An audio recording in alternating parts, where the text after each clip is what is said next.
Bismillah, wassalatu wassalamu ala rasulillah wa ba'du.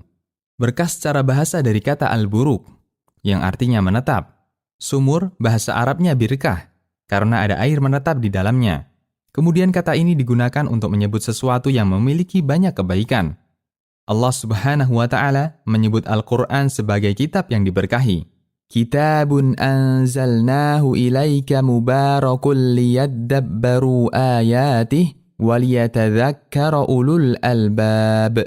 Yang artinya, ini adalah sebuah kitab yang kami turunkan kepadamu penuh dengan berkah, supaya mereka memperhatikan ayat-ayatnya dan supaya mendapatkan pelajaran orang-orang yang mempunyai pikiran. Quran Surat Shad ayat 29. Karena dalam Al-Quran menetap banyak kebaikan dari Allah. Menjadi manusia berkah. Menjadi manusia berkah berarti manusia yang memiliki banyak kebaikan. Kebaikan dalam bentuk banyak memberikan manfaat bagi orang lain. Dan itulah prestasi manusia yang sejatinya. Menjadi hamba Allah yang banyak memberikan manfaat bagi yang lain. Dalam Al-Quran, Allah menyebut Nabi Isa sebagai manusia yang diberkahi. Allah berfirman menceritakan perkataan Nabi Isa sewaktu masih bayi. وَجَعَلَنِي مُبَارَكًا أَيْنَمَا كُنْتَ, yang artinya, dan Allah menjadikanku banyak keberkahan dimanapun aku berada. Quran Surat Maryam ayat 31. Beliau disebut orang yang berkah karena beliau membawa wahyu yang merupakan kebaikan untuk semua hamba. Menjadi manusia berkah juga merupakan cita-cita orang tua kita semua. Hampir setiap bayi yang diakikohi, orang tua selalu menggantungkan harapan, semoga menjadi anak yang bermanfaat bagi orang tua, masyarakat, nusa bangsa, dan agama. Mereka berharap agar kita menjadi manusia penebar manfaat. Manfaat tidak hanya untuk orang tua, tapi untuk lingkungannya. Ada seorang penulis yang mendoakan para pembaca karyanya agar menjadi manusia yang berkah di mana-mana. Beliau adalah Syekh Muhammad bin Sulaiman At-Tamimi. Dalam kitabnya Qawaidul Arba', beliau mengatakan, "Aku memohon kepada Allah yang mulia, Rabb pemilik arsy yang agung, agar Dia membimbing Anda di dunia dan akhirat, dan agar Dia menjadikan Anda orang yang penuh berkah dimanapun Anda berada."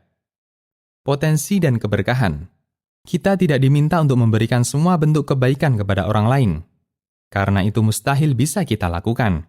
Mengingat kita tidak memiliki semua potensi yang bisa bermanfaat bagi orang lain. Karena itulah, Islam mengarahkan kepada kita untuk memberikan manfaat bagi orang lain sesuai potensi yang kita miliki. Dan bagian dari keadilan Allah, Dia membagi amal bagi para hambanya sesuai potensinya. Nabi Shallallahu Alaihi Wasallam bersabda, "I'malu fakullun muyassarun lima khuliqalah," yang artinya, beramallah, karena setiap jiwa itu dimudahkan sesuai tujuan penciptaannya. Hadis riwayat Bukhari dan Muslim. Semua manusia diarahkan untuk beramal sesuai dengan ujung hidupnya. Orang yang mendapat kebahagiaan di ujung hidupnya akan dimudahkan untuk melakukan amal yang mengantarkan kepada kebahagiaan, dan sebaliknya. Imam Malik pernah mendapatkan sepucuk surat dari kawannya, Abdullah Al-Umari, orang yang sangat rajin beribadah. Dalam surat itu, kawannya mengajak Imam Malik agar jangan berlebihan duduk mengajar hadis di Madinah, tapi hendaknya menyendiri dalam rangka banyak beribadah. Kemudian Imam Malik memberikan jawaban dengan pernyataan yang cukup menekan. Sesungguhnya Allah Ta'ala telah membagi amal untuk para hambanya, sebagaimana Allah membagi rizki. Ada banyak orang yang dimudahkan untuk melakukan amal sholat, namun dia tidak dimudahkan untuk puasa. Ada juga yang dimudahkan dalam bersedekah, namun tidak dimudahkan untuk amal puasa. Ada yang dimudahkan untuk jihad, namun tidak dimudahkan untuk sholat.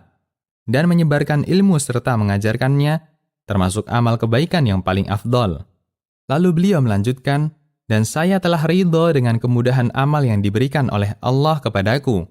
Dan aku tidak menganggap bahwa amal yang saat ini saya tekuni lebih rendah tingkatnya dibandingkan amal yang sedang kamu jalani, yaitu berjihad. Dan saya berharap masing-masing kita berada dalam kebaikan. Dan wajib bagi kita untuk ridho dengan pembagian amal yang telah ditetapkan oleh Allah. Wassalam." Kita tidak diminta agar semuanya menjadi dai, atau menjadi orang kaya yang dermawan, atau menjadi pejabat yang bisa memberi banyak kemudahan bagi lingkungan. Namun masing-masing diminta untuk menjalankan tugas dan kewajibannya sebagai hamba Allah dan berusaha memberikan manfaat sesuai potensi yang dimiliki. Mereka yang memiliki jabatan bisa memberikan manfaat bagi umat Islam dengan jabatannya. Mereka yang diberi kelebihan harta bisa memberikan manfaat dengan kelebihan hartanya. Sebagaimana mereka yang diberi pemahaman ilmu bisa memberikan manfaat dengan ilmunya. Hanya untuk pribadi. Sayangnya, banyak orang yang berkorban hanya untuk mengembangkan potensi yang manfaatnya tidak berlaku bagi orang lain. Berkorban untuk merawat kecantikan, berkorban untuk semakin tampan dan menawan. Berjuang untuk menjadi hamba Allah yang six-pack, padahal itu semua manfaatnya hanya untuk pribadinya, tidak berlaku untuk orang lain. Paling-paling yang mendapat manfaatnya hanya pasangan hidupnya, suaminya, atau istrinya. Itu pun bisa jadi tidak berarti jika tidak diiringi akhlak yang baik. Lelaki siapapun tidak akan bahagia jika harus berdampingan dengan istri yang suka melawan dan tidak bisa menjaga lisannya, meskipun dia cantik mandraguna. Sebagaimana wanita manapun tidak akan bisa tenang hidupnya jika suaminya sombong, kasar, atau suka main tangan meskipun dia tampan KW6. Ada juga yang memperjuangkan hobi. Dia bisa menghabiskan ratusan juta hanya untuk hobi, padahal manfaatnya hanya untuk kepuasan dia semata. Hiasi dengan ilmu agama. Ternyata semangat memberi manfaat itu keluar ketika manusia paham agama. Islam menghargai semua kelebihan manusia, namun kelebihan itu baru ternilai ketika pemiliknya paham syariat dan ilmu agama. Karena hanya dengan modal pemahaman aturan agama, manusia bisa mengendalikan segala kelebihannya dengan benar, sehingga manfaatnya lebih luas. Standar inilah yang diajarkan oleh Nabi SAW dalam hadis dari Abu Hurairah radhiyallahu anhu. Rasulullah SAW bersabda, "An-nasu ma'adin, khiyarukum fil jahiliyah, khiyarukum fil Islam, idza faquhu." Yang artinya, manusia adalah barang tambang. Manusia terbaik di zaman jahiliyah, dia juga yang terbaik setelah masuk Islam apabila dia paham agama. Hadis riwayat Bukhari dan Muslim. Barang tambang beraneka ragam tingkatnya. Di sana ada emas, perak, nikel, besi, bahkan kerikil dan pasir. Masing-masing memiliki nilai yang jauh berbeda sesuai kelebihannya. Rasulullah SAW memisalkan manusia sebagaimana layaknya barang tambang.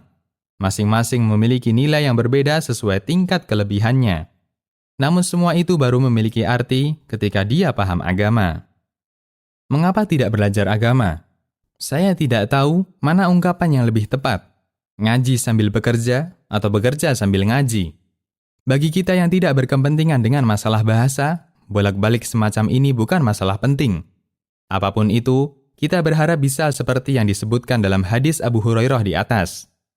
Anda yang saat ini sedang bekerja, memiliki setahap keunggulan lebih maju dibandingkan mereka yang pengangguran. Anda yang memiliki penghasilan, berpeluang untuk bisa sukses meskipun tingkatannya berbeda.